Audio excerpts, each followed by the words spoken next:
Siempre he querido contar la historia de cómo a lo largo de mi infancia y parte de mi adolescencia fui abusado por varias personas. No es algo que haya contado mucho, pero lo hago ahora porque entendí que compartir mi experiencia me ayuda a sanar. Y quiero pensar que hacerlo público es una forma de contribuir a que otro niño no pase por lo que yo pasé durante muchos años. Cuando escuché las otras historias de esta campaña de la vida de Nos, se me removieron muchos recuerdos y sentí el impulso de contar la mía, porque como dice la campaña, el silencio es amigo del abusador. Seguro nadie imagina que fui abusado. Muchos se quedarán con la imagen del hombre exitoso que soy.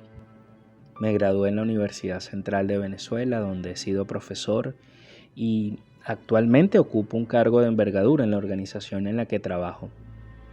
Sí, todo eso es cierto. Y esa es una forma de verme. Podría decir que mis heridas cerraron, pero ahí están. Las cicatrices son parte de mí, de quien soy. Es imposible borrarlas. Yo era un niñito lindo, rubio, ojos claros, blanquito, pero era manerado. Y eso, en un país como Venezuela, es un problema. Era la burlita del salón. Todo el tiempo se reían de mí. Y yo la verdad no entendía qué pasaba.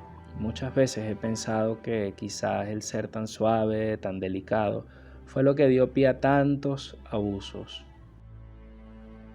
Todo comenzó cuando tenía 6 años. Mi mamá era muy allegada a una hermana suya a quien nosotros visitábamos mucho. Nos quedábamos en su casa donde se hacían las fiestas familiares.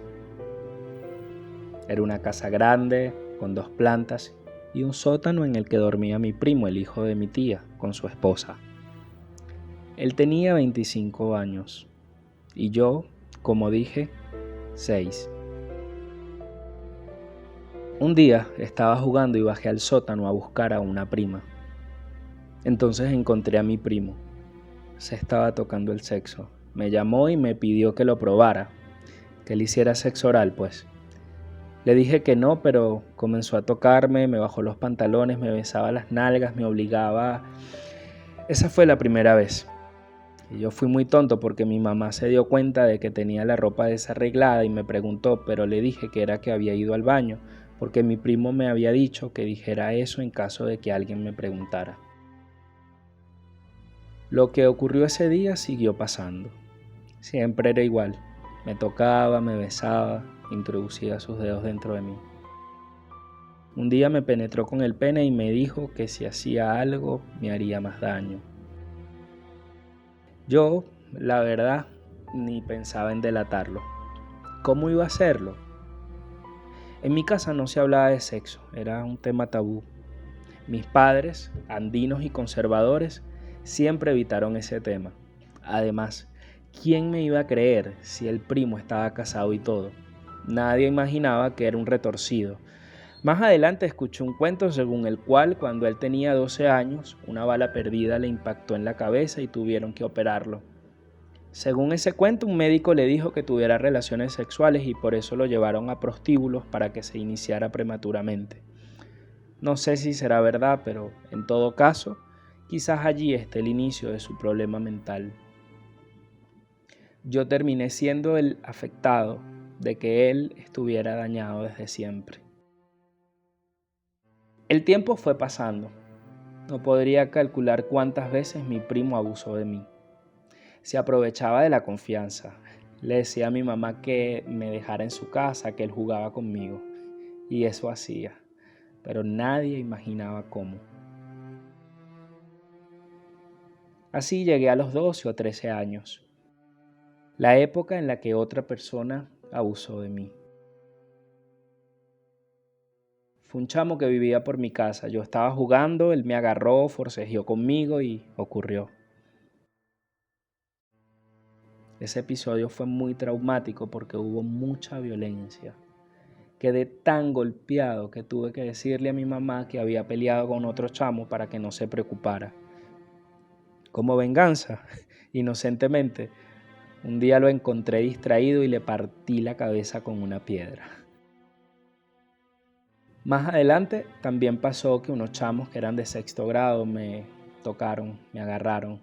Y eso también ocurrió muchas veces. Pero el que con más frecuencia abusaba de mí era mi primo. Cerca de cumplir los 16, comencé a entender que estaba siendo sodomizado por él. Es decir, prácticamente era su esclavo sexual. Le decía a mi mamá que él iba por mí, me buscaba en el colegio o en el liceo, me llevaba a su casa y ahí estaba bajo su poder.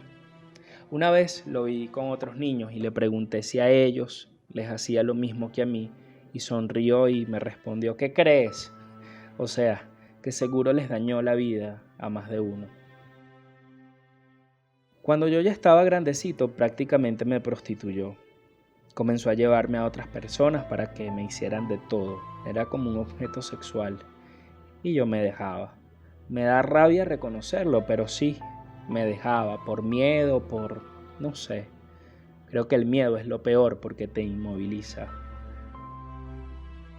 Así fue hasta que llegué a los 16 años, cuando todo acabó.